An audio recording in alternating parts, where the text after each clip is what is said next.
lovely in the yarn. Can I? Oh, Mr. Bakery Bear might be having a tumble. Oh no! Oh no! Oh no! It's a nut. Tough as a nut. Is that the same? Are you trying to come up with quiz show catchphrases? No, it's not. I'd love to know what you think we are, and no one be insulting. Lotherton Hall was... No, isn't that a thing? Tough as a nut. Is that an actual thing? Or have I just made that up? I think you might have just made that up. No. But I quite like it. It's returned. I'm exhausted already. I'll have to go into a darkened room when we finish recording this podcast because... Lotherton Hall played host to... It's just that first bit. Sounding similar. She's a tough nut to crack. That's a saying. I feel like I'm on catchphrase. No, that's a saying. Lotherton Hall was the backdrop to a whole host of historical figures.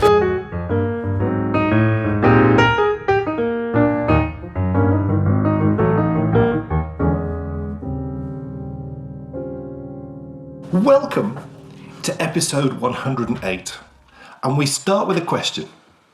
If you were knitting late at night in bed and you needed to write down how many rows you'd done, whose responsibility would it... She didn't have a pen. Sat in bed last night, happily knitting away. How could she not have a pen? Have you got a pen? I did not say it like that. No. Why would I have a pen? From the woman who loves pads and writing things. Yeah, but I don't have pads and writing things in bed. Well, you need to get one. Well, you get one. I actually do have one, but the pen was missing. Oh, right, okay. It was probably on my desk. Oh. Normal service has returned. Normal. Did you Normal, say, yes. Did you say normal? It's one above normal. Normal service. Normal service has returned. And what precisely do I mean by that? Well, summer has gone. Yes. Come on. Yes. It's now official. Last time we were hoping. It's now chilly on the morning. Mm-hmm. Oh yes. The trees are properly turning. Autumn is here. But not only that. The children are back at school. They are. They've now returned, and the balance has now returned to the force, and service is returning to normal. And I don't know about you, and we probably spoke about this a little bit before, but now the summer properly has finished, and I do feel like I need a holiday. Do you? I'll be honest. Yes, I'm shattered. I think it's just too much. Summers are, aren't they? I think they just are, and anybody with sort of children especially would agree, I think, that they can be, they're busy and, you've got to keep your children occupied and... Plus, you have to earn and money do other things to eat. Yeah, exactly. Eating is still important. Okay. This is a show which has, it is quite simply the cutest show in the history of shows that we've ever done. Really? Yes. Oh. Because we have some of these.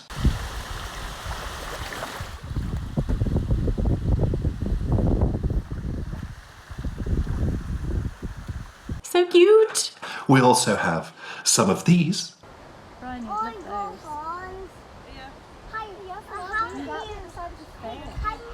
I love the warty pinks. Oh yes. And also we have some of these. Because yes, before anyone starts shouting, I thought you were a knitting podcast. And that actually, that poses an interesting question. We've been thinking a lot recently, and I can't tell you for why. Because I'm not interested. No. I can't tell Miranda reference. I can't tell you why, because it's a surprise and you'll find out later. And I don't want to say any more than that, because otherwise I'll put pressure on myself and then everything will go wrong. Oh, I know what that is. But we've been thinking a lot recently about what are we? What are we? Yes, I know we're humans. Because I don't think a knitting podcast is the correct category. And I don't want to discuss it. I want to pose the question. Do you think that's a good idea? Yeah. And we'll see what people think. I've got a word that I think would work. Sadly, that's X-rated, and we can't... Well, he's on form today, isn't he? Because normal service has returned. I'm We established exhausted that. already. I'll have to go into a darkened room when we finish recording this podcast because it's just all too much for me. Do you think this is a good idea though, to pose the question? Oh, absolutely, yeah. Something is. Well, I'm going to say nothing more. I'd love to know what you think we are, and no one be insulting. Okay, I'm only interested Be if you've got kind. something creative and constructive to say. Yeah, if it's rude or crude or anything like that. Keep it to yourself. Yes. Not that you would say that. But back to the gloves, because I have a story, and it's quite a sad one. 5 years ago, you resolved a problem which had been part of my life, my whole life, and that was that I could never find a pair of gloves that fit me. So Kay knit me a pair of gloves. I did. At the time, my fingers hadn't fully grown. Oh, shush. Because, as you'll see here... Look, it wasn't my best work. Oh, in fact, even that wasn't quite right. Look. It's like you missed off the top digit. They actually grew. In the last 5 years, they've grown. I will tell you, I think, what the issue was. I can't really remember why the fingers of these gloves are so bizarre. But, I mean, they're just not long enough. Look, they're just not long enough. And, With an enormous palm. yeah, look, Which makes them fit, actually. I think there was two issues with these. The first issue was that the yarn that I used, the pattern I used was for fingering weight yarn, but the yarn I used was very thick for a fingering weight. It was Dreaming Colour Smooshy, I think it was. Again, it's on my Ravelry project page, but I'm pretty sure it was Dreaming Colour Smooshy. And it was super thick. I remember knitting with it at the time thinking, gosh, this is hard work because it was such a dense fabric. And I think because of that, my gauge was off to the pattern and it kind of threw everything out. And I've measured my gauge on these and it's 7 stitches to the inch, which for fingering weight, for me, on the needles I knit it on, it's a full stitch per inch. I do think this is a good pattern, though. Yeah, I mean, Because if you consider how old these gloves are. The pattern was great and it did have lots of detail in it. But I think, to be honest, I just didn't measure your fingers properly. I don't know. Because... Well, maybe it just said do this size for large. Because I don't remember you measuring my fingers. It is 5 years ago, but... I don't remember. But in any case, the fingers are all completely wrong and they're not long enough and they kind of web. It's like a duck. They're too... but you've worn them, haven't you? And you've never really complained. Why would I complain? I think this is the point. Fix that one, look. Last year, I even had to darn it. The point that I think I wanted to make from this is, Kay knit me these 5 years ago, and I'd worn these exclusively. Yeah, you have. I haven't worn anything so else. Big. I mean, look. And these gloves have picked up snowballs. They have. They have picked up branches. They've picked up stones and thrown them in seas and lakes, and they've had adventures, these gloves. And, only one small little hole in one glove. I don't think there was any nylon in it. I think it's just merino. So, I mean, that's pretty good, isn't it? Even though they don't fit right, like none of my gloves have ever fit me right, they feel unlike any other pair of gloves I've ever put on. And I think... It's like socks. Yes. It is just like socks. I think it's like socks. But way more important. Because, like I've just said, these things have driven cars and they've done so many things. Yeah, I know your feet carry you around the place. Yeah, I think gloves take more of a beating, They don't really they? do take a beating. Socks, I would say. And look at the state of them. They look absolutely great. Yeah. But... I've never put them in the washer. I've only ever hand washed them. Forget these. Because gloves are back, baby. Gloves are back. Coming later in the show, of course, but sneak peek. Oh my goodness. Just a glove. And there was a chance for just a moment that we thought they were too big. There is a growing desire inside me to become a stupendous glove knitter. I was saying to Dan that I think I would like to knit some gloves as a gift for someone for Christmas. And I think it seems a much more special gift somehow than a pair of socks. Yeah. I mean, a pair of gloves knit in a beautifully soft and... Do you know what I mean? You know, you put something on your hands and it's there on your hands, isn't it? And you're seeing it all the time, and it's not quite the same as in your shoes. You know, it's more of a visual thing. I don't think anyone would look at you as if you were crazy. You know how sometimes you give a knitted gift to someone and they look at you and you can see them looking at you as if you're a bit nuts. Of course, they haven't yet put them on and realised the wonderfulness that they're about to experience. Absolutely. And then everything changes. But gloves, I'd be willing to bet that you could give gloves to anyone, to anybody, and they would be thrilled. So. We just wanted to take a moment, and you don't know about this, Kate, but I think this feeds in beautifully to what you're going to talk about in just a moment. And the observant viewers may have already noticed something somewhere behind that perhaps... They're all zooming in now. They're all pausing. Look, zooming. Look. But, crumbs, maybe 10 episodes ago, maybe less, maybe 8 episodes ago, we spoke about our withdrawal from the news cycle. We also spoke about our backburnering, to an extent, of social in general. And it's been a tough process to go through because you're in the habit. Certainly I was. It's a habit. Yeah. I was in the habit of always looking at the news, always trying to, look at the BBC. You used to have a newspaper, didn't you, on your iPad? I did. That was a while ago, but then I resorted to the iPhone News app, which I used to use. Well, getting out of the habit, the times when I would sort of look at that became really difficult. Similarly, it's the same with social in general. It's exactly the same. It is. You get in the habit of doing it, so it's difficult to not. So, we've gone through the process over the last... it's probably... Over the summer, really, it's probably two and a half months since we spoke about it. Yeah. Well, what retracting created is space. Space in your brain. Space that was previously filled with stuff which you had no control over and didn't affect your life. This made me think, actually, that the world does not, certainly the way the world works at the moment, it's not conducive to being creative. Not if you engage with a lot of these things on a sort of daily basis. No, because I think it definitely does fill your brain space. Yeah. Doesn't it? So you then don't have the space to think outside the box, a little bit left field, and think creatively. Well, what happened was, about 6 weeks ago, that sort of fog which had invaded us, and I think invades all of us, it lifted. And it lifted quite dramatically, and into that space flooded an intense amount of creativity. More than what I've ever seen. I wish I had a big finger pointing at me. Yes. And out of that space has come something rather exciting. So you kind of feel like you need to know what's going on in a way, in the world. But having, not known what's going on in the world for the past few weeks, certainly, if there's anything major going on, inevitably you will find out. But you've picked up another point there.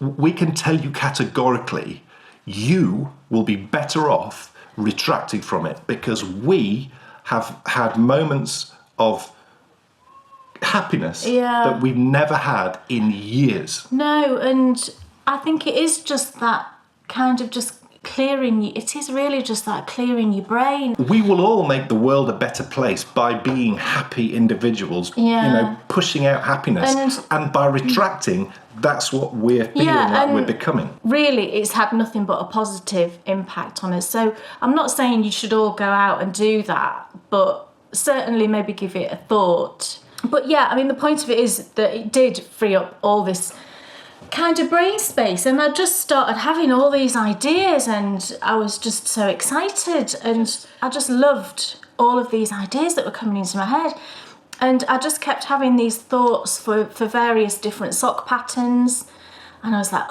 write that one down, and I'll work my way through them. And then I thought, well, hang on a minute, why don't I put together a little collection of patterns? I've never done that before. And I thought that was just really exciting.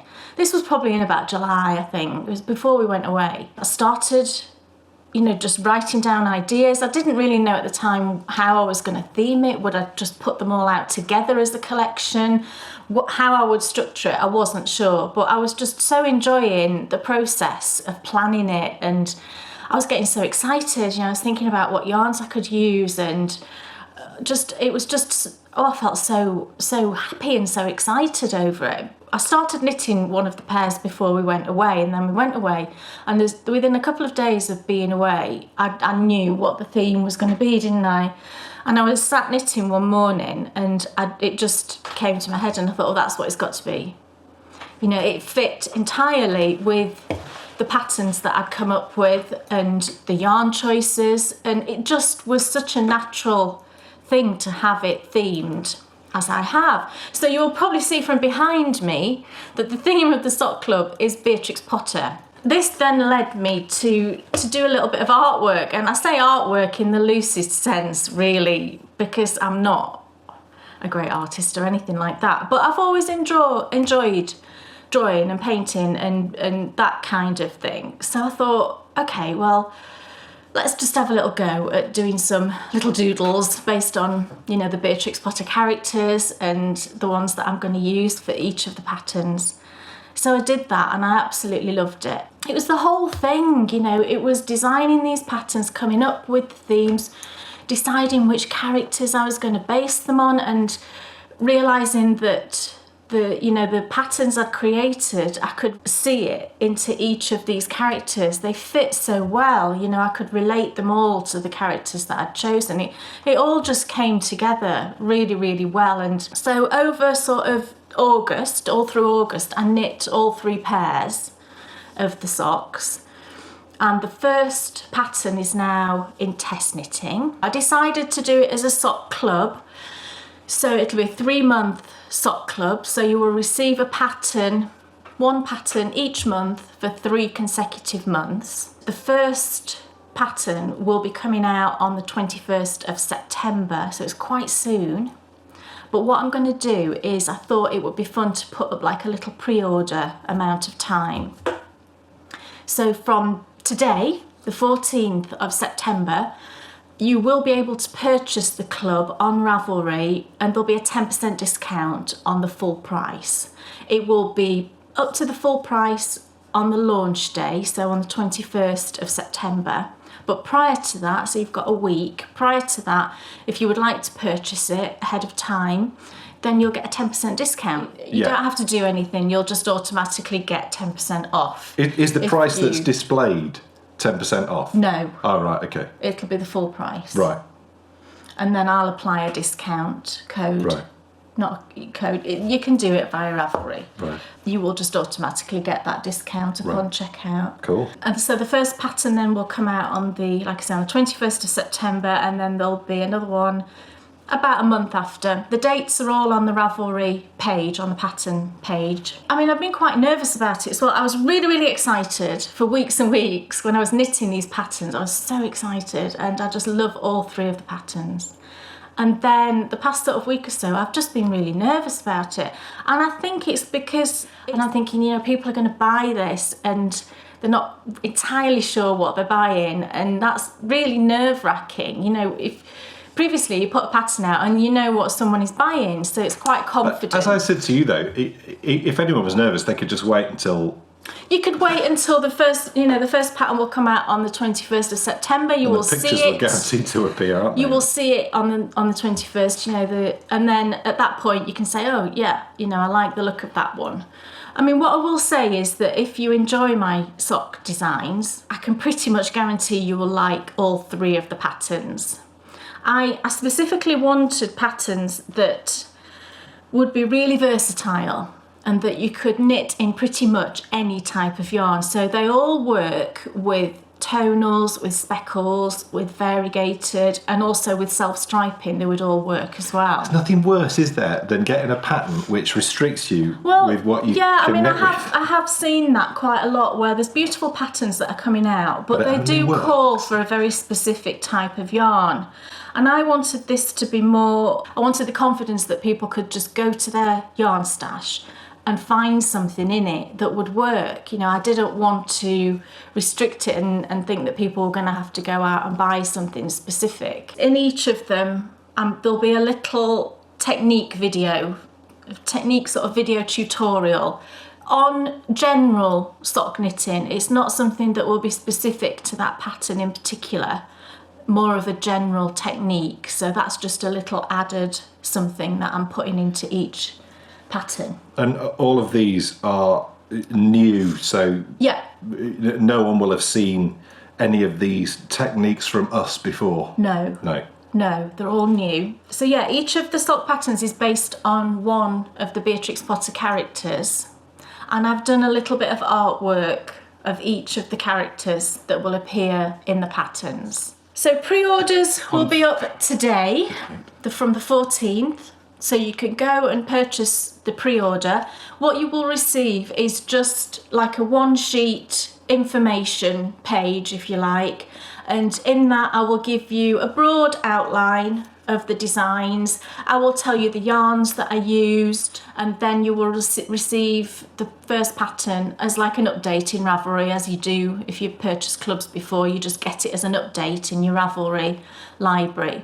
On the 21st of September, the first one will be going out. And then it runs for 3 months? 3 months. So September, October, November will be the last one.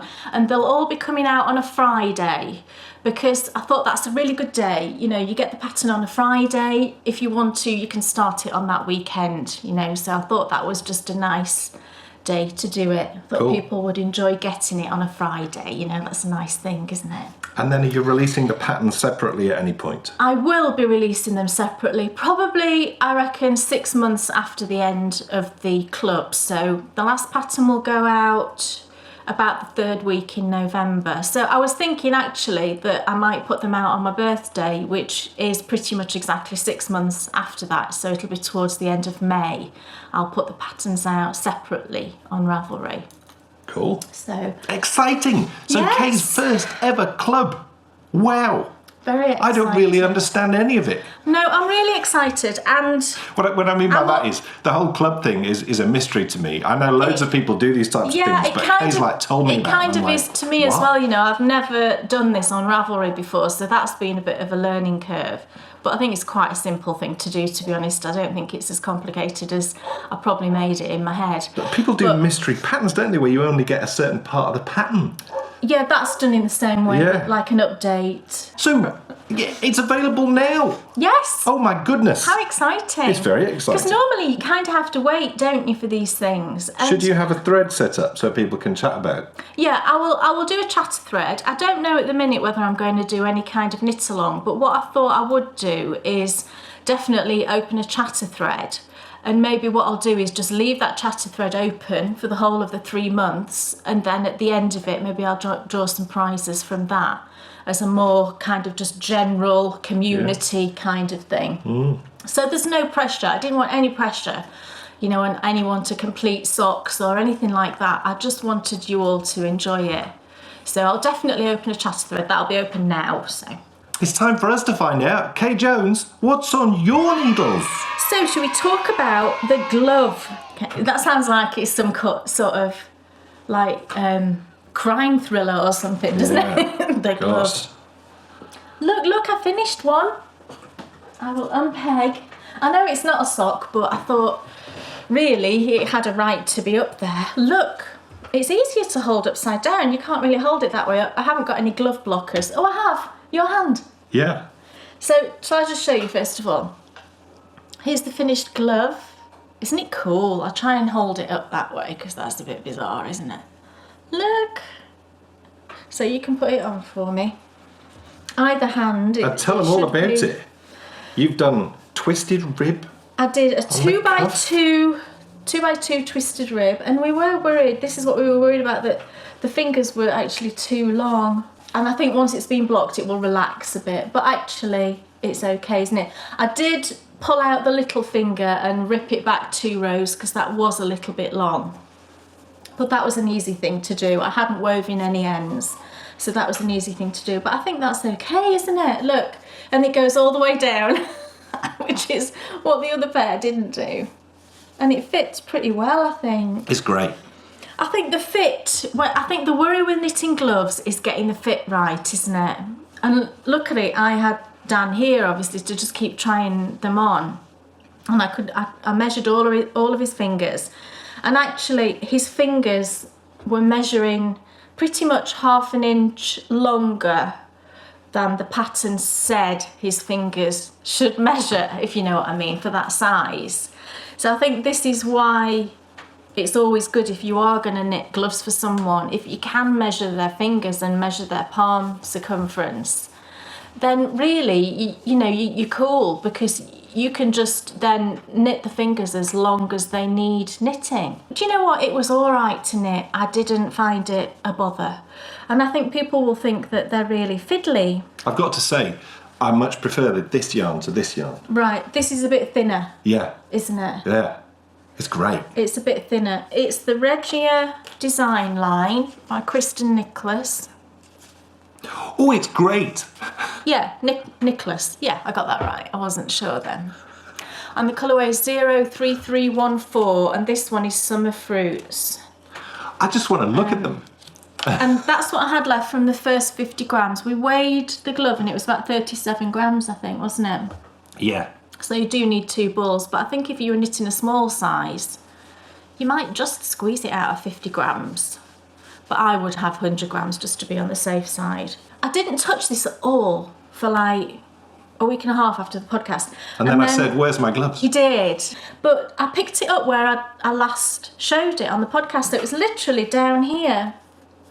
And in one day, I think it was Sunday, I knit all the way through the hand and I'd got 2 fingers knit. And then I did the others on the Monday, or it was the Saturday and the Sunday, I forget now. But it really didn't take me that long at all. And I didn't find the fingers to be fiddly. No.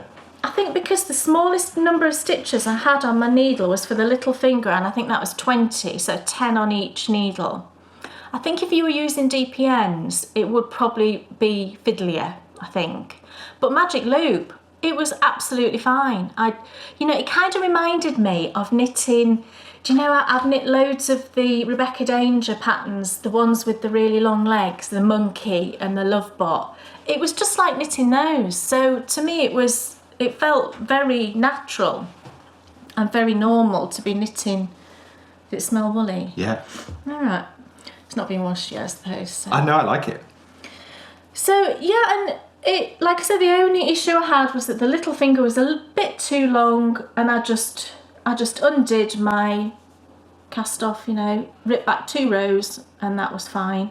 And I used this book for the pattern, which was great. It's Anne Budd, and it was really great.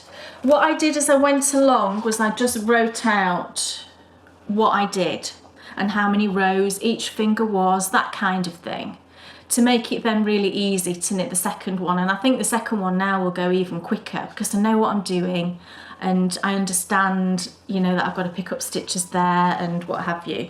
The only thing I would say that was a bit of a thing was the finishing. There is a lot of ends because obviously with each finger you've got an end here and then you've got an end here because you have to reattach your yarn each time.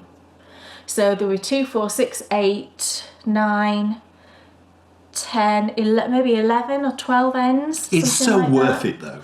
But, and there was little holes. I did pick up stitches as I was told to do in the pattern. I did pick up stitches here, but you still get a hole. I've never really been able to work out. You could pick up more stitches and decrease them off, but to be honest, you've got a yarn end there anyway that you've got to weave in. It probably takes another minute just to close any little holes that you've got in those gaps. And I really took time to make sure that I wove the ends in quite a long way, because you don't want those ends coming unravelled, and because these are going to get lots of movement and things like that, then I really wanted to make sure that the ends were woven in really well. And what I loved most about using this type of yarn is how different each finger looks. Yeah, I know. I think they're really cool. Yeah, the so do little I. finger's my favourite because this was a slightly lower stitch count.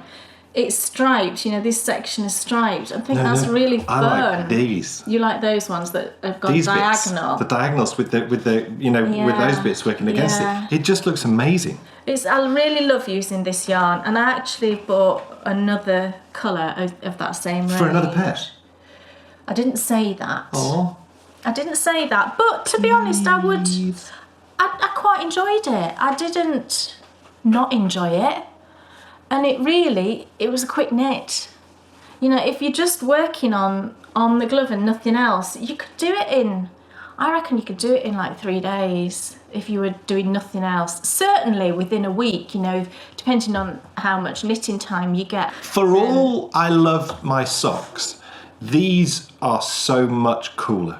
Yeah. So much cooler. I hope they're not cool. I hope they're fairly warm. No, they are warm. And I think it's because you can see it. You know, your socks are at the end of your legs. Yeah. That's no good.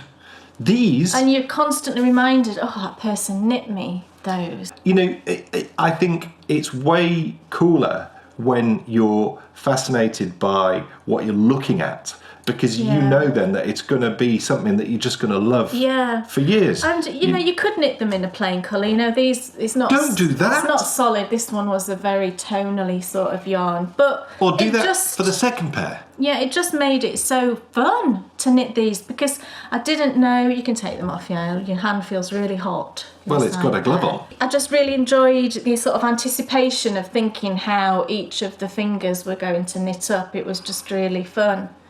And I actually, on this one here where you can see it's got that thicker red band, I did pull off a bit of, I could see it was going to start with that. And I thought if I knit that into a finger, it's going to be a really big chunk of red. So I just wound a bit off so that I'd just get a little bit. So, I mean, you can always do that because you need to reattach your yarns for each finger. So, yeah. I love it. Yeah. Thanks. It was really great. Have you cast on the next one? Well, I have. It's just this. It's literally just a tiny little cuff, but I got it cast on straight away, which is half the battle, isn't it? So again, I just hand wound this because I was downstairs and couldn't be bothered going upstairs. Stupendous. Yeah. I can't wait till you've finished. And I love that it's 2x2 twisted. I think that looks it looks really professional. It's hard on your hands though. It's quite hard on your hands. If you just got a sock cuff, I'd say that's fine, but this was 34 rows. So it was pretty tough on the hands. But, you know, I'll get through the second one. It's not rocket science, is it? No. You're all finished. Yes, I can so stop it's time talking now for me to be asked. Oh, sorry, Dan Jones. Yes. What's on your needles? Well, ooh, it's so exciting. I'll peg it back up so you can see it for a bit longer. Look at the size of this. Oh my goodness. Wow. It's a whole sleeve. And on the cuff. Because it's, you know, it's 2.5 inches of cuff. So, and look at that. That's just gorgeous. It's so nice. Mm. It's been such a fun thing to knit. The only thing that was tough, and you know, it'll get easier the more you do it, is the top. And you know, I spoke about that before. And you know, now I'm on the cuff down here. It is sort of making me stress a little bit about the wraps and turns that I'm going to have to do again, because it really did. I mean, it just pushed my sort of brain power to the absolute limit. And also as well, I think it's because you've just got to, you can't leave it. You just got to do it. Because why is that, Kay? Why couldn't I leave it? The way that it was set up. It's just keeping track of where you are. It's just easier just to do it in one. Because it's not like you finish a round, is it? No. It's like... You're like in the middle of it. Yeah, and there's quite a lot of knitting. I think I did it over 2 or 3 days, and I just had to leave it out. It's more than you think. It takes longer than you think it will. Yeah, that you know, it's worth it. It's worth it because now look at that. Mm. It's just brilliant. I tried it on, didn't I? Yeah. You know, it's not far off. I mean, it really isn't far off, because that was 2 weeks worth of my knitting, and that was the other 2 weeks worth of my knitting, and that cuff is nearly finished. You know, I probably quarter of the way. You've got another inch or so to go. Yeah. Well, I did that last night.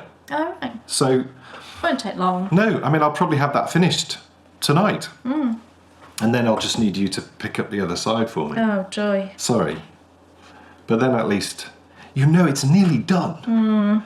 And I'll have to pick up the collar as well. but not yet. You'll have No, weeks to but go I'll still have to do it.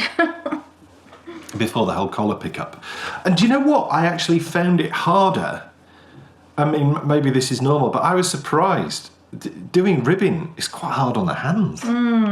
Is that because of the movement of the yarn, or I don't understand why that's the case. Yeah, well, yeah, it's probably the backwards and forwards, isn't it? And I think purling in the round is quite, it's tougher on your hands, isn't it, than knitting? I don't know. Just well, because I'm of the movement, yeah. only finding out now. And what I haven't done is I haven't gone down a needle size, because we have found that this is quite snug. It is quite snug. Hopefully, I mean, there is quite a bit of room in there if you pull on it. Yeah, I'll be blocking it. And I don't like vigorously blocking, but I will be blocking that sleeve a bit because it's not the biggest sleeve in the world at all. And there's so much give on it. It's not like something which... No, I mean, I got it on my arm, it was okay, but there wasn't a lot of room in there. The interest is just never got boring with this cabling pattern. And I think that's brilliant, really, because, you know, you would expect something that has this level of... I think it's for me, it's relatively complex, you know, remembering what to do when. I mean, of course, you're just following the chart, but perhaps you would have thought, doing a whole sleeve of it, that it would have become a bit annoying and monotonous. Well, it hasn't. You know, it's changeable enough. It's an 8-row repeat, and it's changeable enough so that at no point really was I remembering. So it was always like, oh, yeah, right, okay, do that here, and then off we go. So I couldn't really recommend this more. This is so much more fun than the Irish coffee was. I mean, I did really enjoy knitting that, but that cabling repeat did get a bit boring by the end. I'd sort of had enough of it. I'm sure actually if I went back and knit another one of those, I'd do a much better job. I think, you know, my gauge and just my whole approach to garment knitting's improved massively through this project. And, you know, it makes me very sort of excited about what's next, because now I feel like I can start thinking. I know I've still got a whole sleeve and all the top to go, but, you know, the amount of time it takes to pick these types of projects, I'm excited to think what's next. Yeah. More cables, definitely. Right. Another cabled one. It is tricky to find a design for you that you... Well, No. we've got weeks, Well, that's good to know. so we're fine. So that's my Samantha. Yes, and she is my Samantha. It's having a little love affair with I am. Samantha. It's great. I'm not jealous. It's great. You know, I spent a few nights knitting the other thing I'm going to show you, and I just didn't feel right because I hadn't been spending time with Samantha.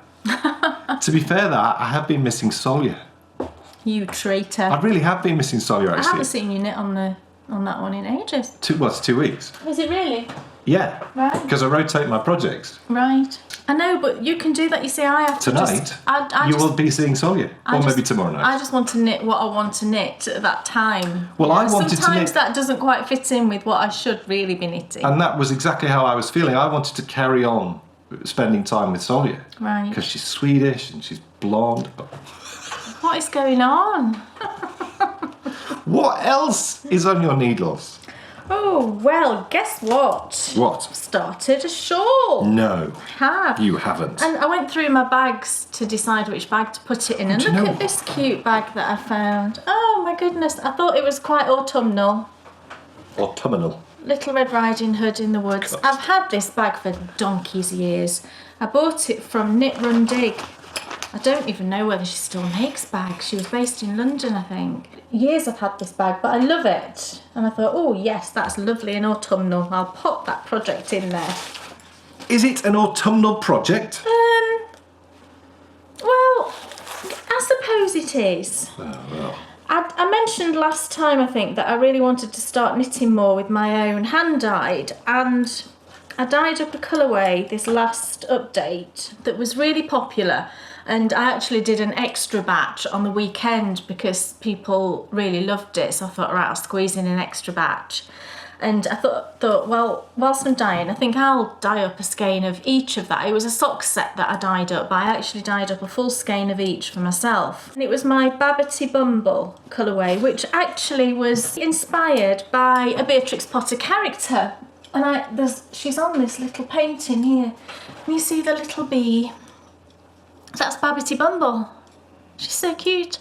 And you can see that her wings are like this kind of pale apricot-y colour. And then we've got the bee colours. I thought, oh, that'd be lovely in the yarn. So this one is the Babbity Bumble.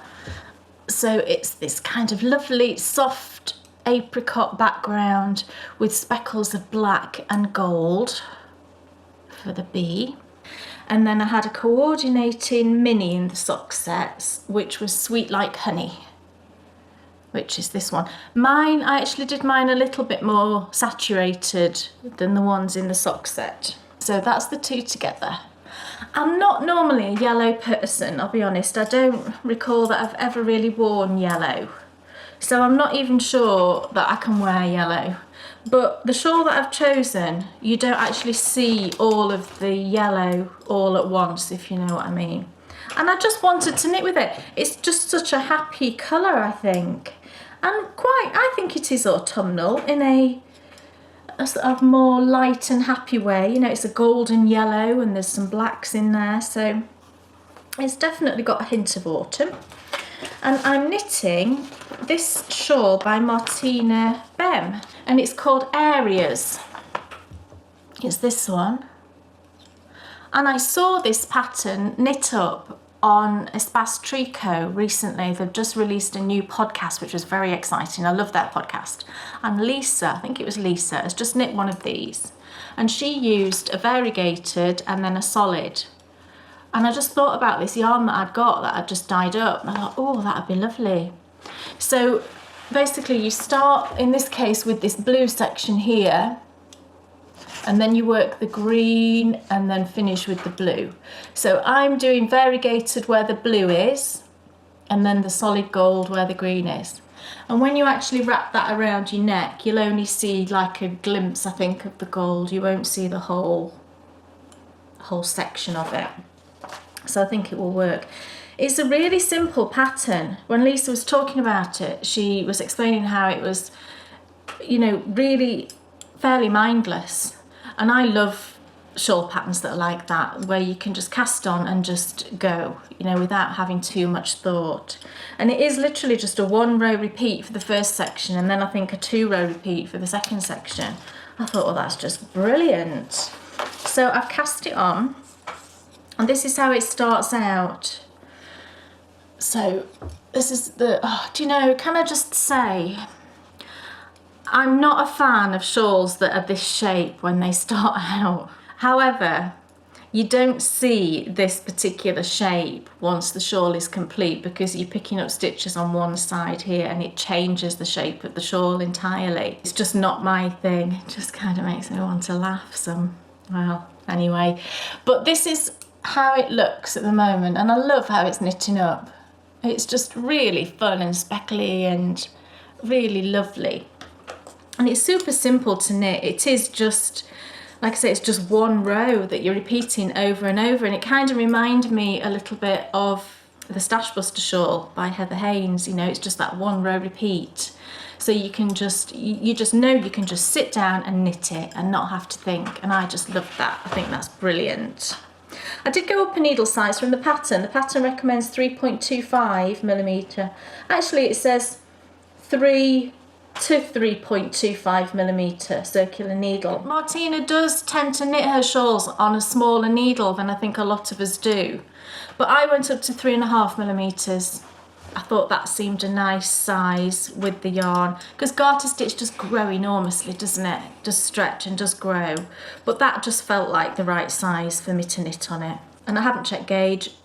I don't, you know, if I run out of yarn I can always dye more. It's, you know, that's not really a bother for me.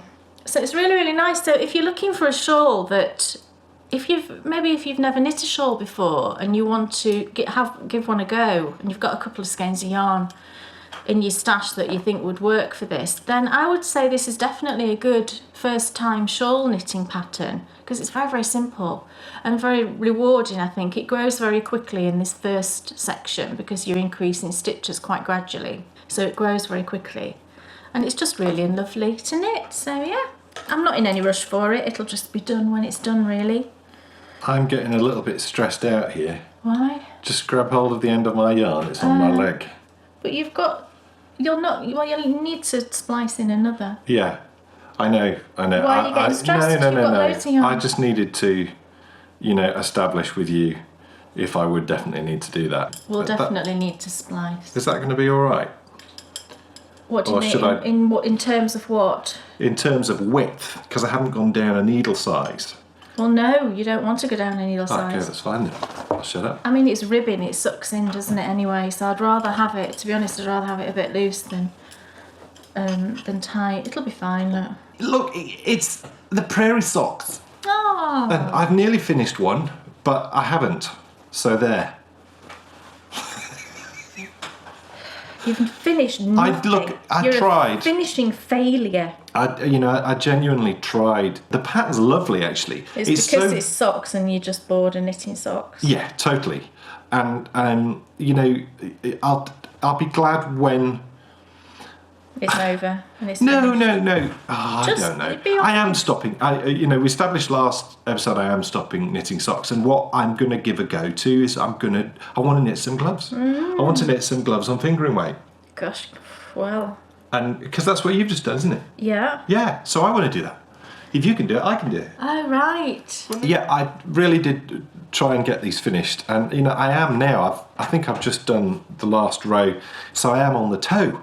So I will be able to get these finished and get the other one cast on, which is cool.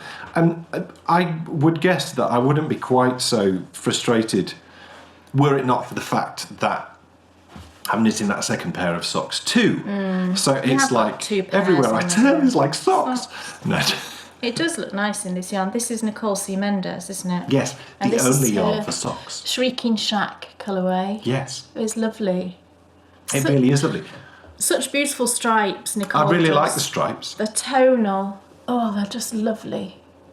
Gorgeous yarn. I totally get the striping thing, and how people find that enjoyable to knit with, because it's fun. It really is fun to do, and this has been it's been a good process for me to go through, because I've not done quite so many twisted.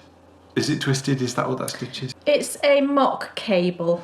So there's a stitch in it which I've only done a little bit of before. So doing it over and over again has been good, because it's just that added bit of needle and yarn dexterity, which has been great practice. To start with, I wasn't very good at it at all, and then as I've got down it further and further, I've got a little bit. It's definitely better down here. Yes.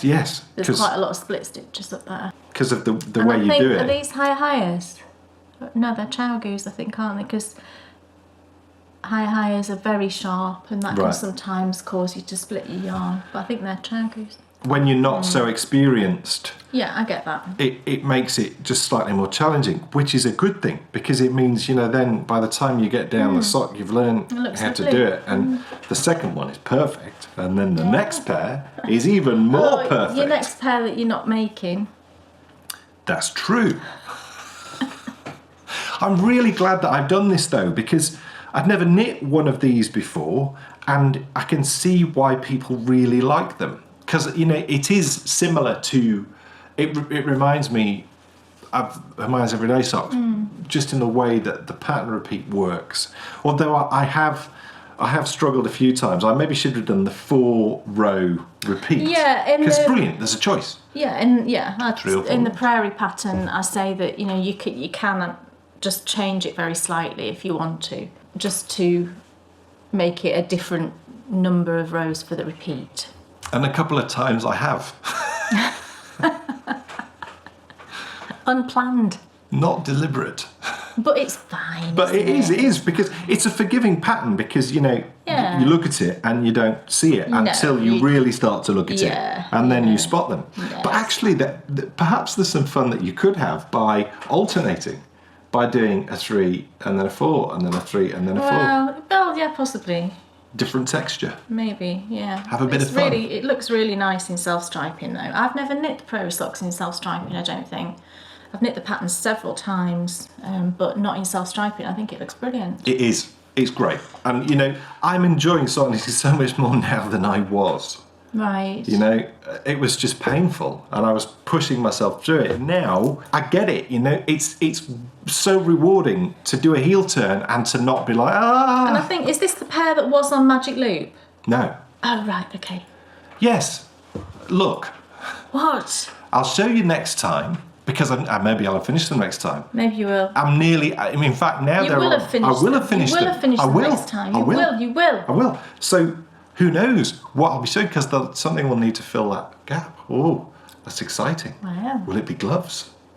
Maybe it will. Maybe. Maybe it will. I need pick me out some yarn to make some gloves with. Hush. They're for you. Right. Whichever gloves you would like. Oh, no, I've got some there. Excellent. You can knit them in that. Excellent.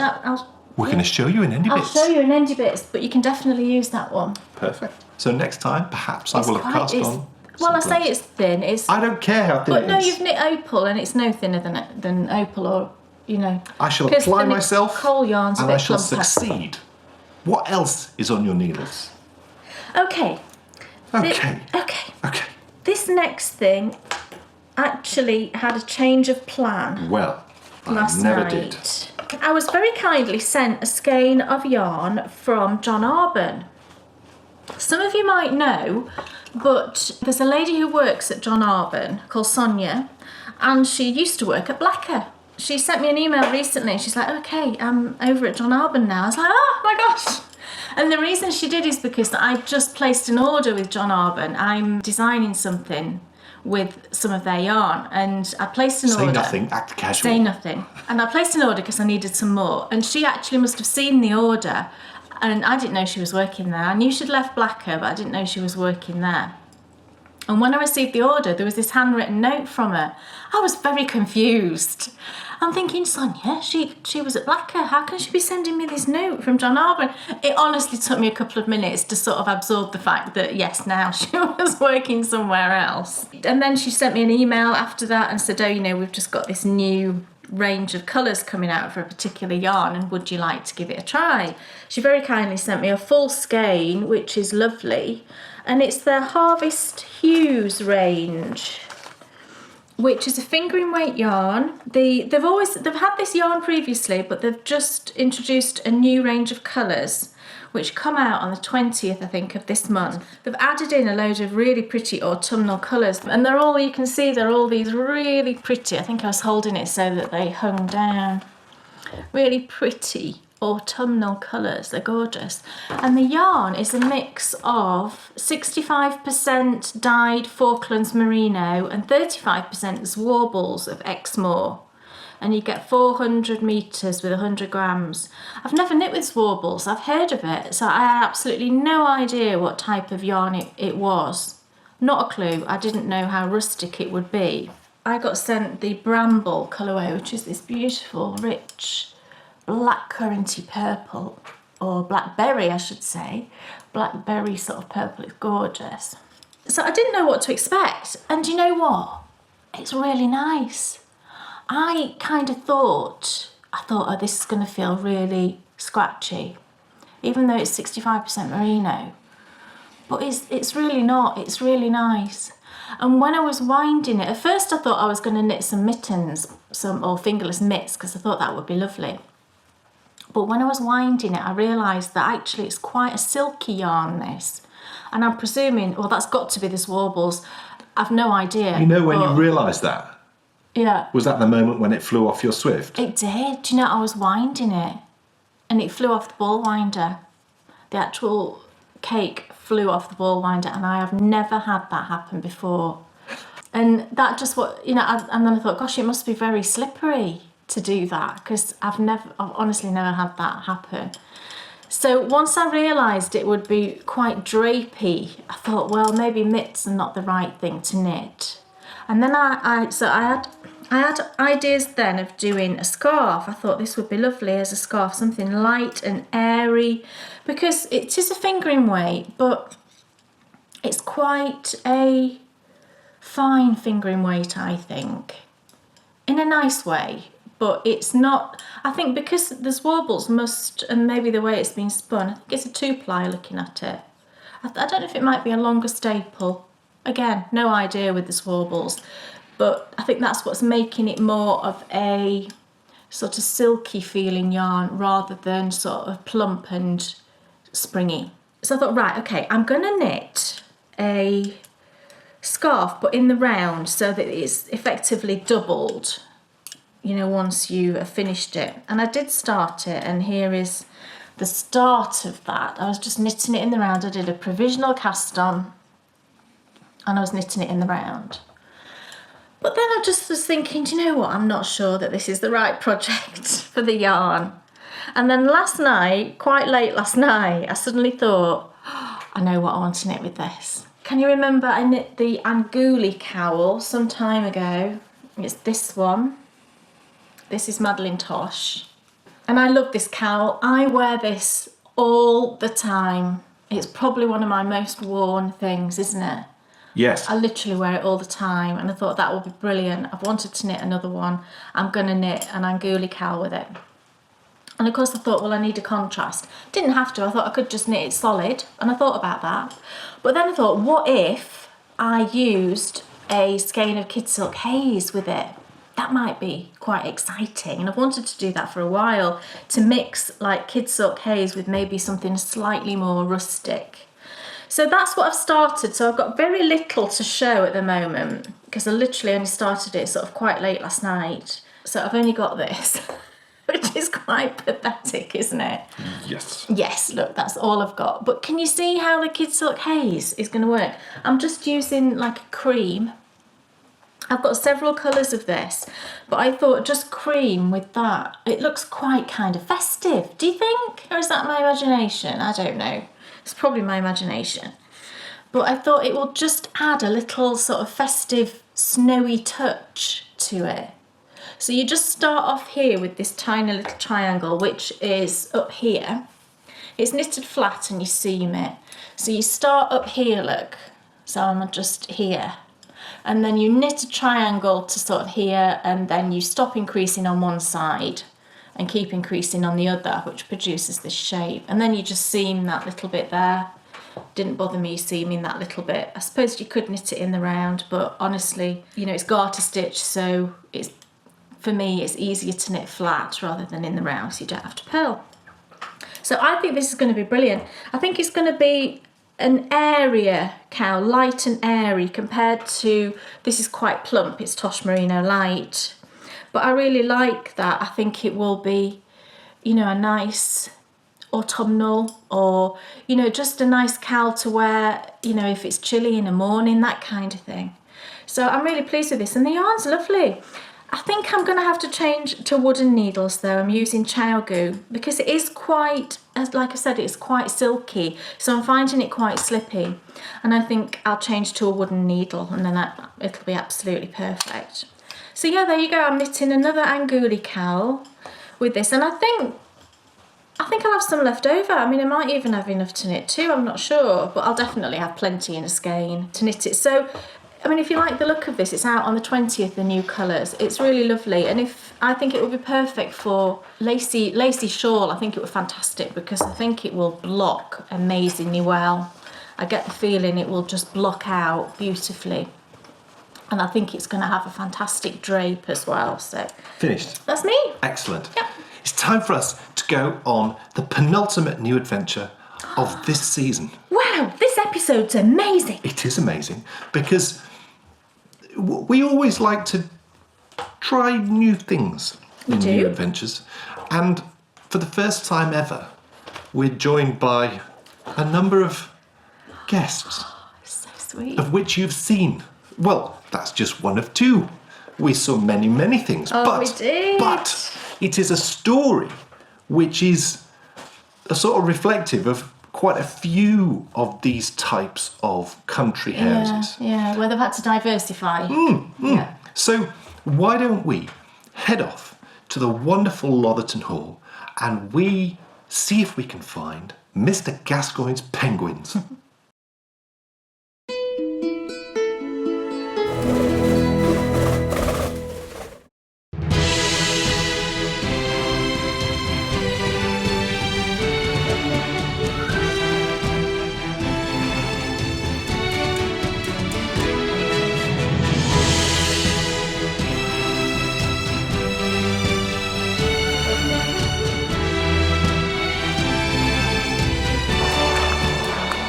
Ladies and gentlemen, this is Lotherton Hall, a beautiful English country house set in the heart of Yorkshire. From this fascinating house, with its history dating from 1086, to these charming formal gardens, Lotherton Hall has everything you need and just that little bit more. Because what precisely are these doing here? Over the next 30 minutes, we plan to find out. Welcome to the new adventures of the Bakery Bears.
Now, I first visited here 27 years ago, and I really had forgotten what a hidden gem Lotherton Hall is.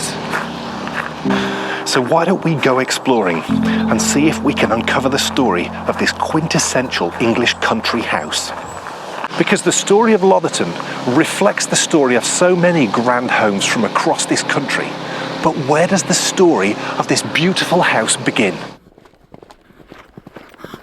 Like so much of the history of England, it begins here on the battlefield of Hastings. On the 14th of October 1066, William the Conqueror arrived from France to claim the throne of England. And over the next 20 years, King William I of England asserted his authority by constructing buildings which still stand today and are some of the most famous landmarks in the country. But how did he do it? Well, William did not have the money to do this himself, so he portioned up the country and he gave it to the knights. He gave them bits of land.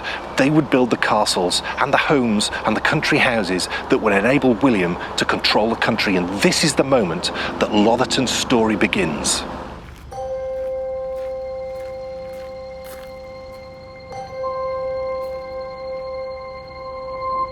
The first records of a hall at Lotherton date from 1086. It was built by one of William's many followers after they had been granted the land in gratitude for service to the king. The buildings we see today are thanks to 1,000 years of enlargement and renovation, so it's difficult to catch a glimpse of what originally stood here. But all is not lost, because if we explore the grounds just a little, we find the stunning chapel of St. James.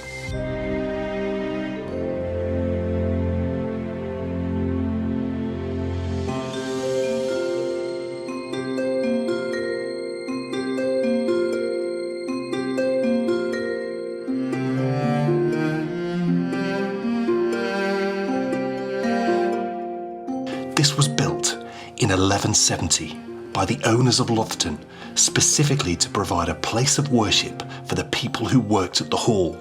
Successful medieval halls might have hundreds of servants, and whilst working conditions might not have been what we would expect today, it's rare you visit a place like this and not find a chapel.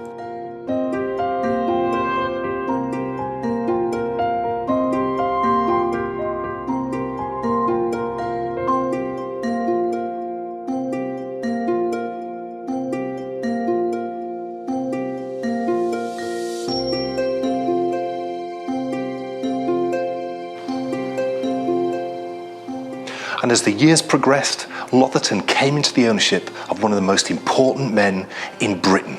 And here he is. This is George Neville. And in 1465, he was enthroned as the new Archbishop of York. George was the Chancellor of the University of Oxford, which in medieval England was about as far away from here as you could imagine. So George needed a new home, and it was to Lotherton that he turned.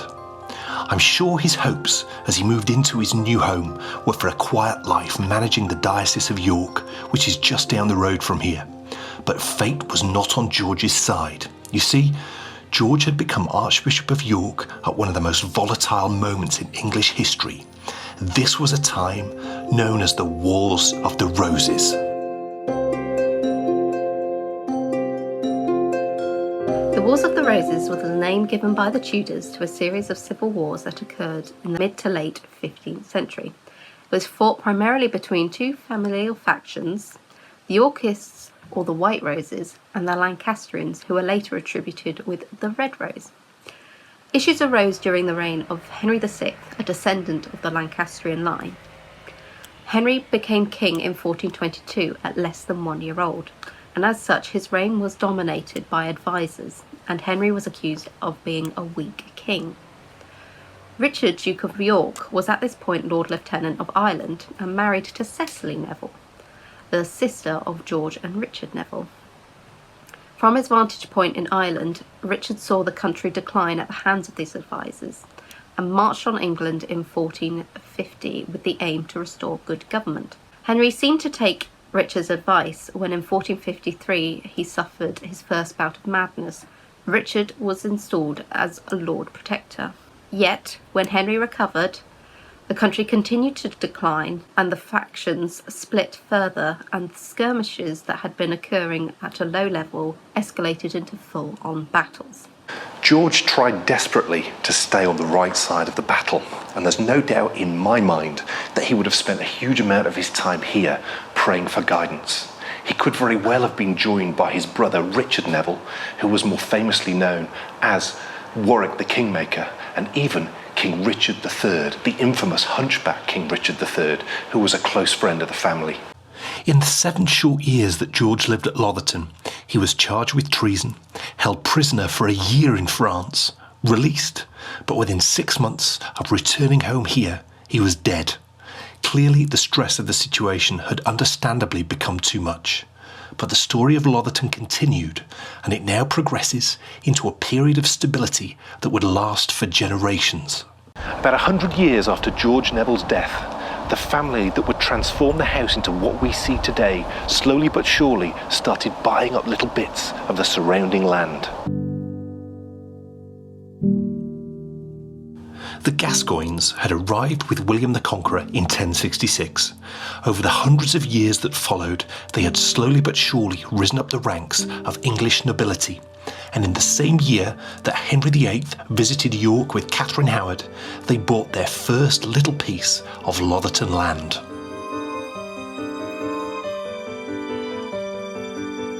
But enough talk. I think it's time we found somewhere for a nice little knit.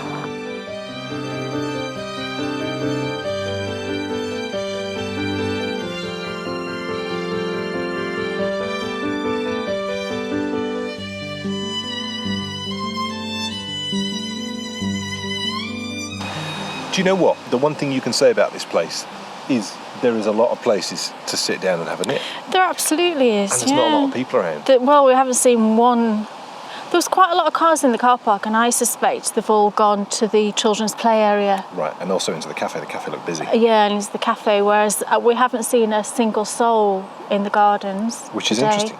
Or perhaps they're all in the area which we haven't explored yet. Yes. Which is the bird. The birds. I suspect they're in the bird area.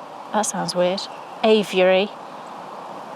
And the children's sort of play area. It's a unique place because it does feel like it's council run. It does. Now, that doesn't mean that it has to be a bad thing, because, I mean, if I'm brutally honest with you, I haven't seen anything that I haven't liked. No. I mean, It just looks a little Municipal. bit... Yes. Like the gardens look a bit like gardens that you would see in a public park. That's not necessarily a bad thing. no, but we have to give it a score for knittability. It's pretty good, really. And just bear in mind, this Yeah. has got nothing to do with interestability. No. You know, so we're not scoring it on anything other than, is this a place where you could come and sit down and have a knit and not be disturbed? And Definitely is. I suppose the interesting point about this is, if you could sit and have a knit, you could sit and read. You could. You could sit and draw.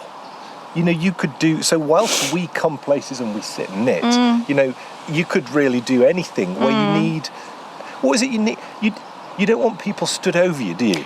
Yeah, I mean, it's very peaceful.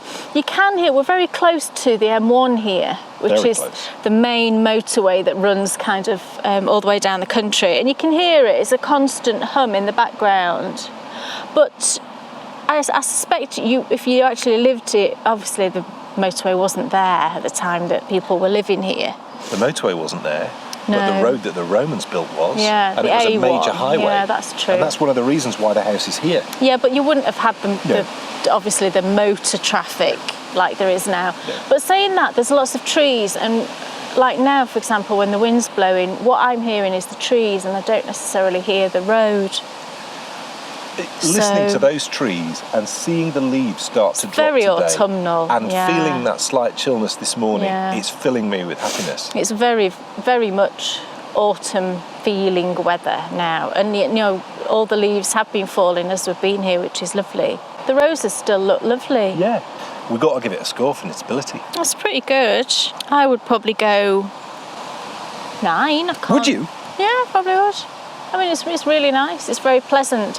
It's miles ahead of other places we've been for knittability, I would say. Yeah. Well, I'd agree with you wholeheartedly. I thought I was going to have to maybe talk you upwards slightly. No, I'd go with 9. I must be in a generous mood. I know.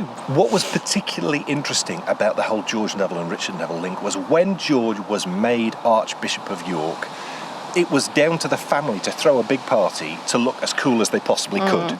And we know what they ate. Now, there was 2,500 guests. Right, okay. So, you know, the quantities... Yeah, oh, no, I've read yeah. that wrong. 250 guests. Oh, 250 guests.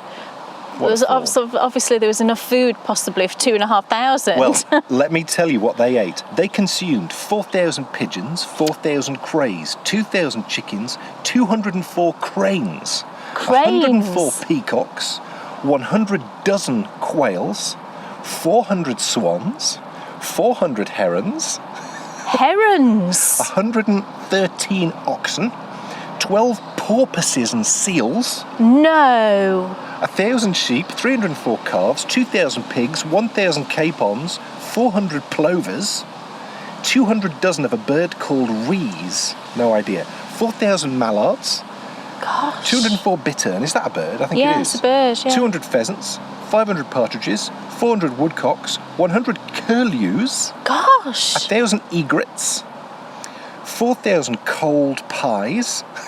Cold. I love the fact. 4,000 pies Yes. for 250 people. Yes, it was over a weekend. Unbelievable, really. I knew that they used to eat a lot of birds specifically that we obviously wouldn't eat now. you know, what you're having for your Sunday lunch. We're having swan today. I mean, you just can't imagine it, can you? But I think back then it was fairly commonplace, wasn't it? Yes. Yeah. Neil, enough talk about food. It's picnicability later. I think it's time we got back out on our adventure, because I want to know who created these lovely gardens and how on earth did these penguins get here?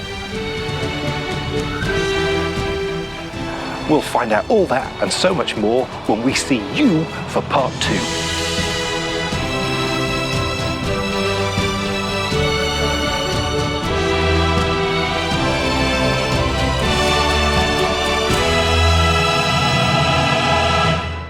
Oh yes, brand new guest, Rachel McGlone. Did you see her?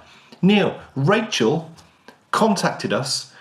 I think it was after the episode which we did in York on Henry VIII and Catherine Howe. So it was episode 6 of this season of New Adventures. And she has lectures at the University of York. So she has lectures in that place in King's Court. Is it King's Court? Right. Is that what it's called? I think it's called that. I always get the name wrong. I'm such a fool. But she contacted us, and when this episode came up, when one about Wars of the Roses, Rachel she's a medieval historian, so it seemed perfect to get her involved. Who better to talk about the Wars of the Roses than someone who is studying it at probably one of the best places in the country to in fact study it. An amazing place to be studying. Yes, she has her lectures in there.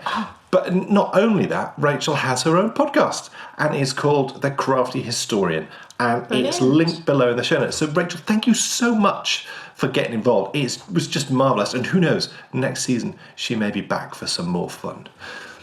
And what a lovely place it's been so far. It really is a surprising spot, Lotherton. It was. Because you didn't even know it was there, did you? No, I don't think I did. I think I'd seen the signs for it. But never really thought about it. No.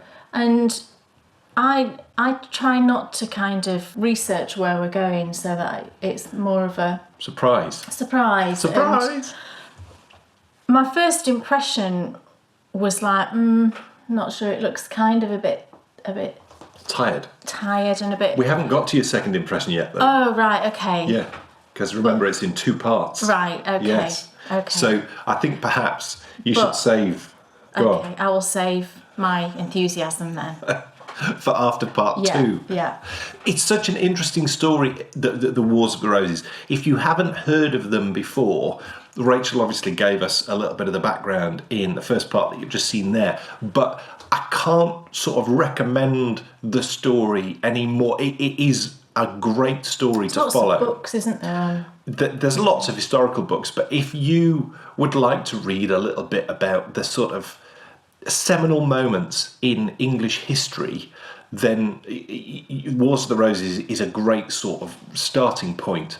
And the series of books that I would recommend is the historical fiction by Con Iggulden, and they're called the Wars of the Roses series. There's 5 books, and they're really, really good. It picks up the whole story, and it sort of puts it in a setting which is rip-roaring adventure, exciting.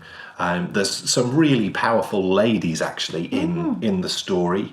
Specifically, Henry's wife, King Henry's wife, really was the lady who clung on to the crown, more than Henry did, because poor Henry was a bit nuts, which is a bit of a shame. Right. But anyway, more from Lotherton Hall later on in the show. And don't worry, we will find those penguins. Those pesky penguins. So cute. They are really, really cute. Really, really cute. It's time for us to find out. Kay Jones, what's off your needles? I do have some things. I know. How exciting. Otherwise, I'd look a bit silly Well, asking you would, you. wouldn't you? I know. It's a good job one of us has finished some stuff. That's all I'm saying. It is a really good job. And I can't knit any more of my sleeve because I have to splice it in a new ball. Oh, well, I feel so sorry for you. I feel sorry for you. I'm not doing it. No, but you might be winding my ball for me. Oh, right, okay. Thanks. Yes, I finished a hat. Yay! I cast this on quite a while ago, actually. And then I think I kind of forgot that I'd cast it on. I tend to do that. But I finished another twister hat. This is one of my patterns that was the second, I think, from memory in my platinum collection. I knit this in this beautiful pink yarn. It's kind of a bit more vibrant than it's coming out there on screen. But the yarn I used was Bryonybear. It's a single ply merino, and it's from Ireland. I love that it's from Ireland. And the colourway was Aphrodite, so it's Bryonybear. And I've got probably 40 grams-ish, 35, 40 grams, I would guess, left there. And it's just super pretty. I love the texture on the twister hat. It's just, you know, it just adds that bit of something and keeps you a bit more occupied than just a plain hat. So I knit this to, generally with all these types of fingering weight hats, I knit to about 8 inches and then I do the decreases because I don't like tons of slouch. I just like a nice little bit at the back. I do like having kind of, I mean, I don't think any of us particularly enjoy knitting more solid colours, do we? It's more interesting knitting things that are a bit more variegated or, you know, speckly or whatever. But I think it's really good to have some sort of staple pieces in your knitting wardrobe because it's the type of thing I know that I will just wear all the time. And that's like the Anguli cowl actually, isn't it? That's a bit more my sort of colours and I know I can just throw it on over anything. And this is very much like that because I think the colour, it matches my shirt actually, but I think the colour will be really lovely. I think it's just really nice. So that's all finished, washed and blocked and ready for the chilly weather. What else So that was lovely. is off your needles? I finished a pair of socks. These are stupendous. I finished my 9 3/4 socks. Oh, they're so lovely. Look at them. Oh, aren't they lovely? Oh, I love them. And I've washed them and blocked them obviously now. I just think, oh, I just love the colours. The stripes are so nice. Just lovely. And they don't match. I do that kind of, you know, I'm quite happy if they don't match. I prefer them not to match because I kind of feel then like I'm not knitting exactly the same sock that I just knit, and I prefer, I don't mind knitting second socks. Generally I usually get the second sock finished quicker than the first one. It's funny if because I'm I honest. cannot stand second socks. Well, I think it's just that I want to get the pair finished, so I tend to knit second socks much quicker, and that was the case with all of the 3 socks from my sock club that I've just knit. I didn't mind at all knitting the second socks, and that's generally my feeling. As long as I get it cast on straight away. If I don't cast it on, there tends to be a bit of a mental block, but if it's cast on, I just think, right, you know, I'm just going to go and pick that up and knit it. And I must just say, I did talk about a technique for getting over that whole issue with second socks, and it totally works. And that technique is finish one sock of one design and then knit a whole different sock of another design, then go back to that first. That's what I'm doing, and it works. It works. It's not before second socks. It's like I've got to do everything I've just done. No, this is so boring. Whereas now it's not like that at all. It's like, oh yes, I've knit this before. Well, of course I have. I've already knit one sock. Sorry. Yeah. Carry on. But yeah, I just love how these came out. I think they're beautiful, and the yarn is gorgeous. As I spoke about this yarn before, it's the yarn from Piggy Yarns. And it's on the Luxe sock base, and I know that Loriana has dyed up quite a lot of this now, and I think it sells out quite quickly when she does, but I hope some of you managed to get some of this because it's beautiful. And there's 425 yards to 115 grams, so I've weighed my leftovers, and actually I've got 52 grams left over, so I think I've got plenty to do, you know, maybe a shorter pair with cuff seals and toes. I've got, you know, enough left to do that. So, I mean, that's brilliant. And I used, the contrast I used for the heels, you can see there. It was the Uncommon Thread Tough Sock, and the colourway was Smudge. It's just this lovely, tonal, neutral, sort of greyish, brownish sort of colour. Really nice. And perfect, I think, with the theme of the sock. It's very kind of, looks like Hogwarts Castle, doesn't it, I think? I didn't, with this one, look, it was this one. It came straight after the sort of closest colour to it. I was like, oh, can you believe the chances of that happening? But I think it's fine. It's totally fine, isn't it? I ended up knitting one leg, I think 3 rows longer than the other, because the red stripe at the top here, I don't think it was quite a full stripe when I cast that on. So when I started here, the blue one is slightly longer than the red. So I ended up, just to make sure that I finished before the heel, you know, on a solid, you know, on the end of a colour repeat, if you know what I mean, so that you get a nice clean edge on your pickup. I just had to knit one leg, I think 3 rows longer than the other, but you can't tell, can you? It's fine. And I think these will go to Bryony. What I'm doing is, I am knitting her another pair at the moment. I've just started her a pair, which I'll show you next time. But if I don't get those done for a birthday, I've got these in reserve that I can give her for a birthday. So I'm just keeping hold of these at the minute, because these might go to Bryony. She wants them, so we'll see. Enough. I want to find the penguins.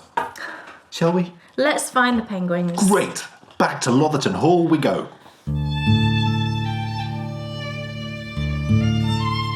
Welcome back to Lotherton Hall. We are now entering Downton Abbey period, people. Oh yes, and to think actually, Ripon's just up the road, and I think that's where the fictional Downton is supposed to be.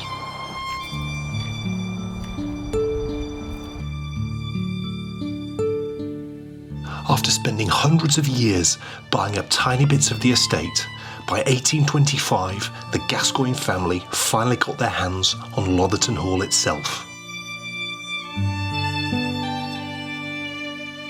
By the start of World War I, the lord of the manor was Colonel Frederick Gascoigne. Like all the gentlemen of the day, he immediately signed up to fight.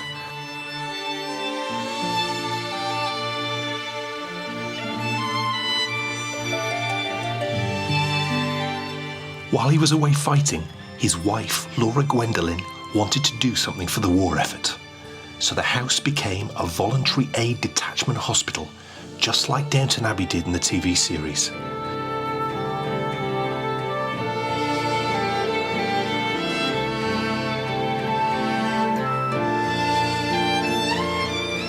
The rooms, which had previously entertained the great and the good of English society, now provided aid to the thousands of soldiers returning home from the front injured. As the war ended, Lord and Lady Gascoigne moved back into their home, but the horrors of war were never too far away.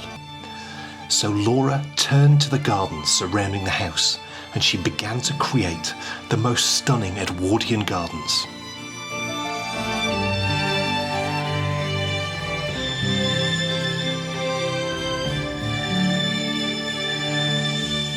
But they didn't stop with a garden.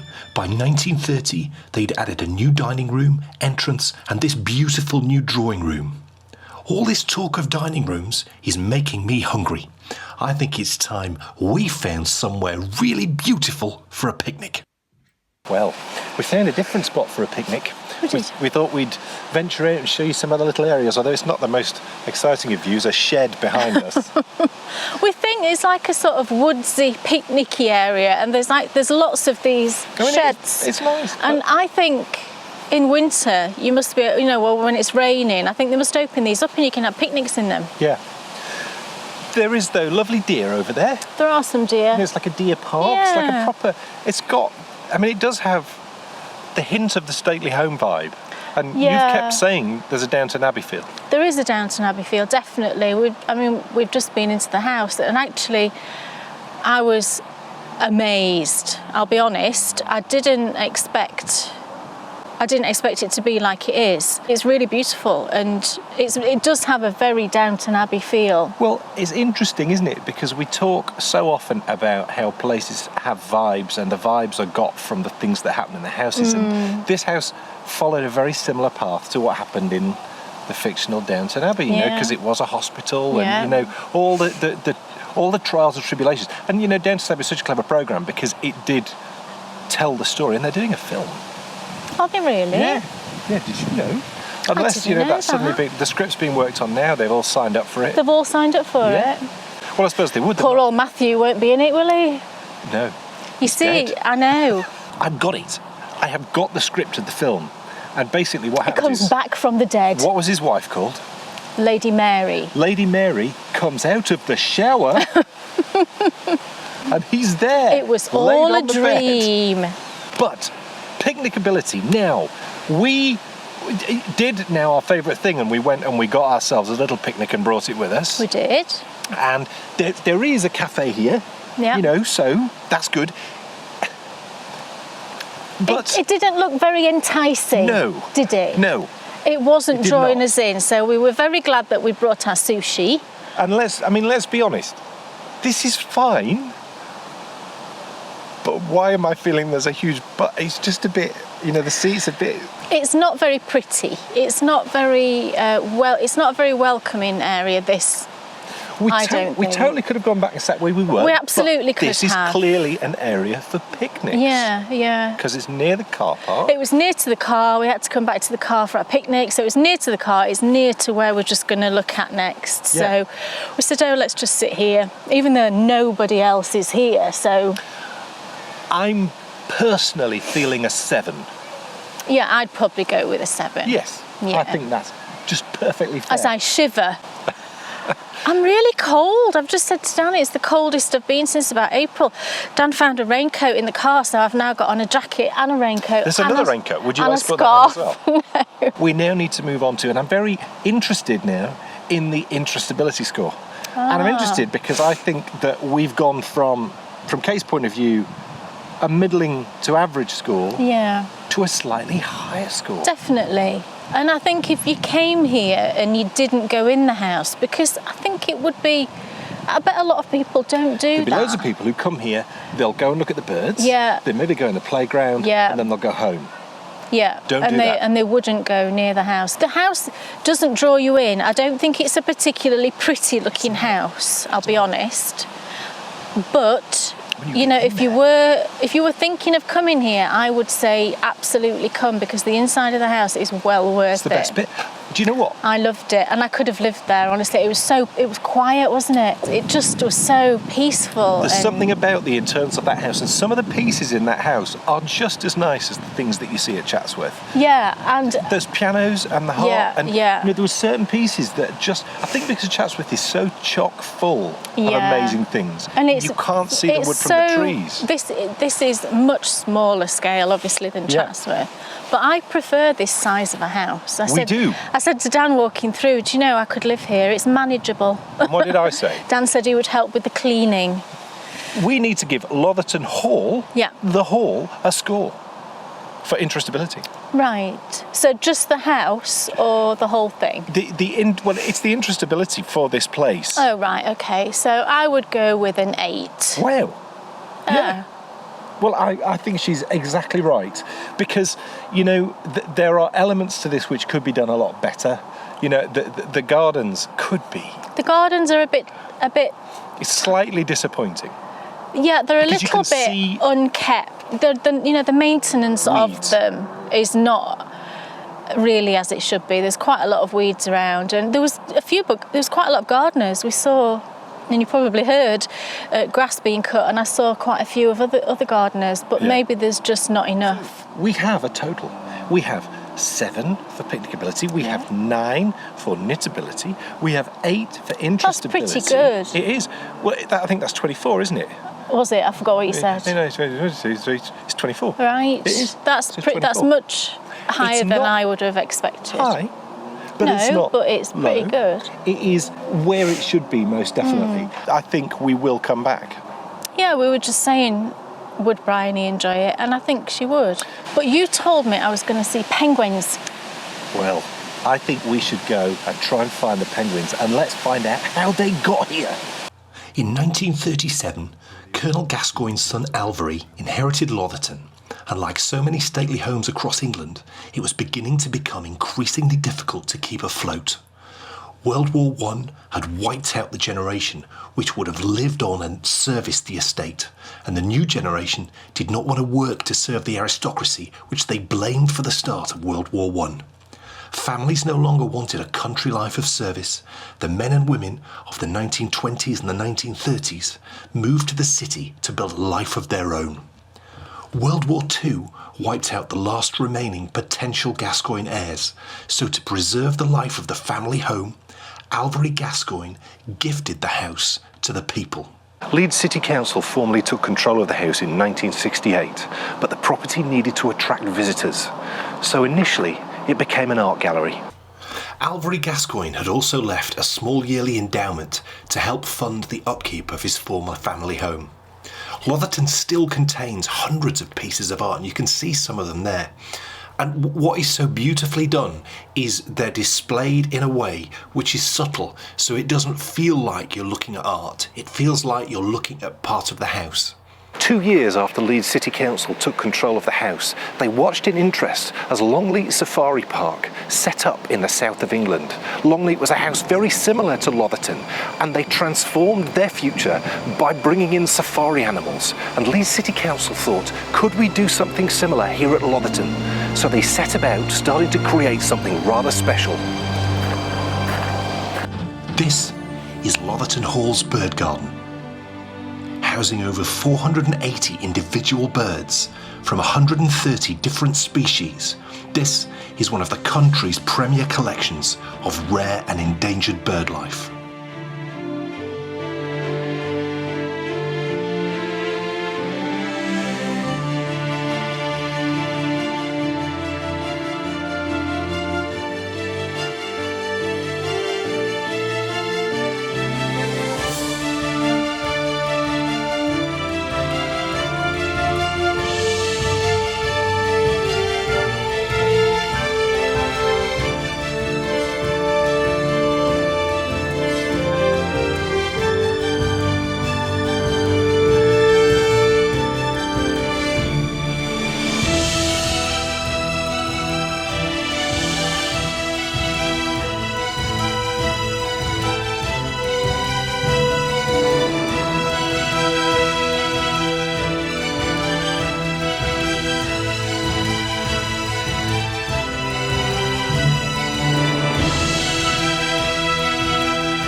And in 2017, their growing family of animals welcomed these new arrivals, wonderful Humboldt penguins.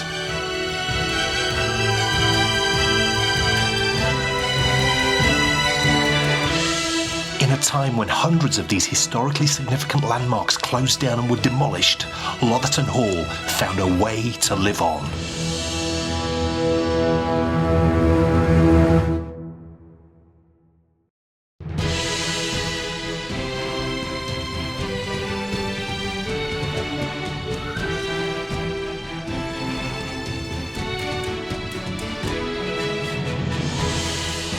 And so ends a rather unique adventure. From its 12th century church to its ever-growing collection of animals. And in case you're wondering, these are warty pigs.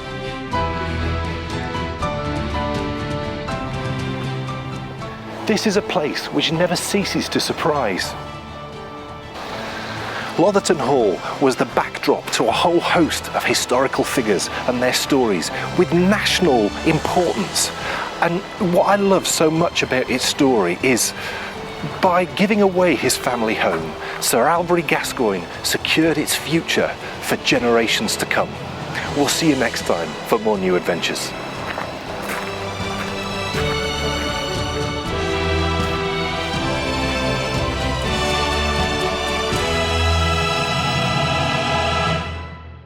Yes! Oh my goodness! Oh, they were lovely. Capybaras, warty pigs. Capybaras are weird things, Yes. aren't they? Huge hamsters. Yeah, they're like enormous, because they're a rodent. Ginormous. They're just like a massive guinea pig. Very weird. Very strange. Only seen them on the telly before. Yeah, I've never seen them in real life, and they were bigger than I thought they would be. Penguins, though, rule. Penguins, they're so inquisitive and curious, you know, and you stand by the glass and they just come up and they're like really interested. Oh, they're absolutely fantastic animals. I love them. Now, it's funny because there's certain places which just have, I don't know, something about them that makes them different to others. And whilst on paper, Lotherton Hall might not have scored massively highly on the old leaderboard, I can tell you this, right? Lotherton, which has scored second to bottom, I guarantee you We will be back there. We will, because Bryony wants to go. She was very mad that she didn't get to see the penguins, so... So, it's interesting how, Aden Castle is top of the tree and guaranteed it should be because it's stupendous and we will. And, it's interesting that we found that last season as well, because last season it was Finkel Priory which came top of the list, and again, rightly so. So I'm glad that the leaderboard is working. It's funny, both of those places we've just mentioned, we went... and didn't, obviously Bryony was in school, we went without her, and we very soon afterwards went back again and took Bryony, and this is exactly the same with Lotherton Hall. We will go, I'm certain, before the end of the year. It's just, and it's the type of place where I think you could just keep going back, and at no point would you ever think, oh, that's, I've sort of seen that, I've done that. Clifford's Tower is brilliant, but... there's a lot of steps up to it. There's not a lot of places. Not a lot to see once you're there, really. No. It's not like it's a day out, is it? So, again, it's just interesting how it's a bit like certain people. Certain people on paper, you might not think that, they're... that you're going to get on with them or whatever. But actually, when it comes down to it, they're just really great to be around. Yeah, that's what Lotherton Hall is. Yeah, I mean, going into the house, I was just... blown away, and Dan will vouch for this, because from the outside, to be honest, it's not the prettiest of houses that I've ever seen. No. But you go inside, it was amazing. Yeah, it's great. It was literally like stepping onto the set of what could be a Downton Abbey set. Oh gosh, I walked in the door and I was like, I can't believe this is inside this house. It's wonderful. And you can go into quite a lot of the rooms, can't you? And they actually do weddings there. We went into one room, which I think was the drawing room of the original house. Yeah. What a beautiful room that was. And I said, I bet they do weddings here, and they do. It is. It was fantastic. I loved it. It's a really, really lovely place. Yeah. So I hope you enjoyed it. It's, the most crazy new adventure we've ever really had. Yeah, it's kind of bizarre to have just random animals there, but it was brilliant. Very different areas, so you can go and do the whole country house thing, and that amazing church, and all the history, lovely gardens, but then just take a left instead of a right at the car park, and then you end up in the bird garden, which is just tremendous. Next episode, it's the final pudding club. Oh. So do not miss it. And those of you who think this through, I'm sure you'll be able to guess what the final pudding club is going to be. Really? Because what else could it be? Well, I don't know. It's the Bakery Bears Pudding Club. It could well be. It's the final episode of the first season. But it could well be a pudding that a lot of you have never heard of. It absolutely could be. It could well be. But to me, it seems fitting. And proper. To finish, and it is epic. Yeah. Probably the most famous of all the puddings. Really? Do you think? Yes. Right. This pudding has occurred more in books. Right. Than and I'm only saying this off the top of my head. But I can think of at least 4 books. Oh, right. Which go on about, and these are classics, which go on about this recipe. Wow. So you don't want to miss it. Even if you never do it yourself, it's going to be a journey seeing how it's created. Yeah, I think it would be a nice one to watch. There's so much history involved in it. Oh my goodness. Right. I find there's a lot of history in a lot of puddings, though, from this country. This one, though, I've not researched it yet, but I have a feeling I'll be able to get back further than I've been able to on any of the other puddings that we've done. Okay, and it's not anything you don't need any really complicated ingredients or anything like that. And then, of course, episode after that, it's the final new adventure, and it's going to be amazing. And this season. I got so excited about this just the other night because something dawned on me. I don't know where we're going. Something dawned on me about the final new adventure, and it was like, you idiot. Oh. Why did you not realise? We're going to be exploring, actually, we're going to an abbey, finishing off at an abbey that we've never been to before, but we're actually exploring the story of D-Day. Oh, wow. Now, something so obvious Right. from my childhood then just pinged into my brain. I was like, oh my goodness. And you'll find out it's just going to be epic. So I find it really interesting, World War I and II history. it's time for the Endy Bits. Endy Bits. Yes. My goodness. Oh my goodness. We've not even mentioned this. What? But we've got the prizes. Let's do it. The prizes. Let's reel them off, baby. 2 knit-alongs that have just finished. Okay. So we had 2 knit-alongs that have just finished. We had the Promenade socks knit-along, and we had, of course, the Summer of Sorcery knit-along, which both finished at the end of August. So the first one, I've drawn prizes already. There's quite a lot, so I just thought you don't need to see me randomly number generating. So I've drawn for them all already. Now the first one I'll do is a Promenade knit-along because there was just one prize for that. And this is the lovely mini set from Helen at Giddy Yarns. And this is in her Beside the Sea colourways. So that was highly appropriate for the Promenade socks. It's all these beautiful, gorgeous seasidey colours. So the winner of that it ran from number 2 to 18, and the winner was number 6. And that's Andy in Illinois. Woohoo! Andy is Bending Creek on Ravelry, and she knit a pair of socks in my Dobby colourway with bright pink heels. They were Cool. fantastic. So Andy, get in touch, give me your address, your full name and address, and I'll get that sent off to you. Actually, I'll say now, ahead of doing all of the other ones, if you've won a physical prize, then can you just get in touch with me? A Ravelry message probably is the best way, with your full name and address so that I can get your prize posted out. So I won't say that every time, but if you could just do that, that'd be lovely. Anybody who's won a pattern prize, I will just arrange that to get that sent through to you on Ravelry. Okay, so that's the first one. Yay, Andy.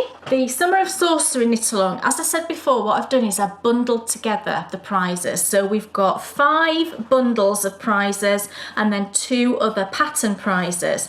So the numbers went from 2 to 312. Yay, everybody. That was a fantastic contribution. So thank you so much. So the first winner of a pattern was number 214, and that's Vicky.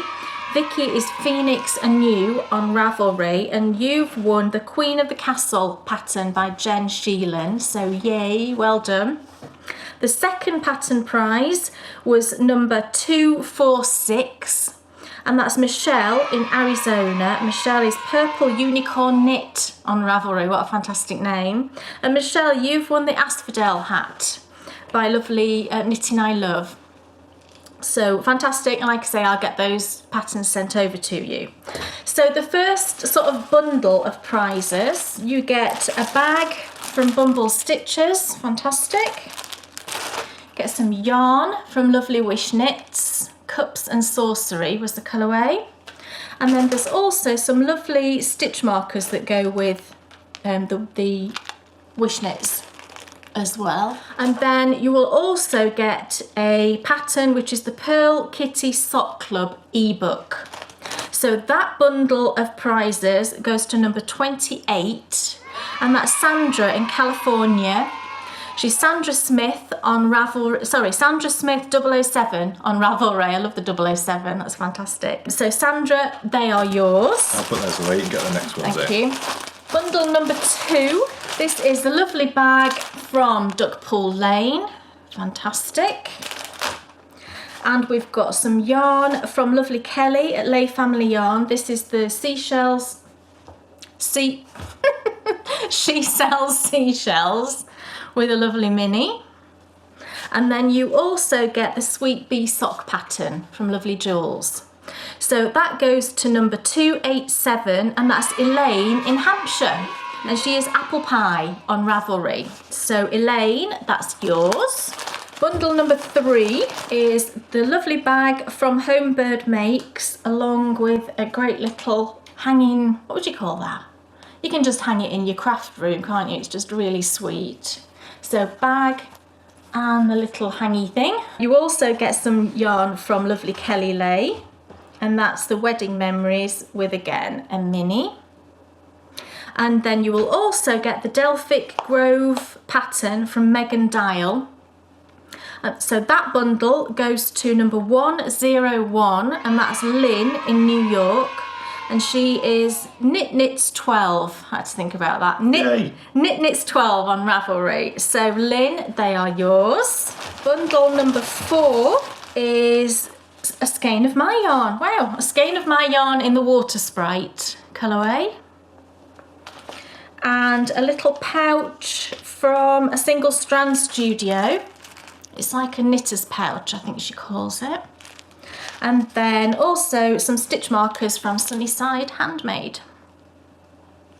And then the pattern that goes along with that one is the Only Ways Up cowl by Cozy Cute Knits. Cool. So that bundle was won by number 2. Wow. Number 2. I couldn't believe it. I think that's fantastic. So the first person to post in that thread, number 2, and that was Cosette. I hope I'm saying that right. And she's Knit Cosette on Ravelry. So Cosette, they are yours. I think that's a French name, and I think it's Cosette. Cosette, I'm so sorry. It's okay. And then the last bundle number 5, this one is some more yarn from Kelly. She's so incredibly generous. This is in the Mermaid Tail colour, which is beautiful. Also some minis from Fairy Realm Yarns. And there's also some beautiful handmade stitch markers in there. So gorgeous minis, beautiful.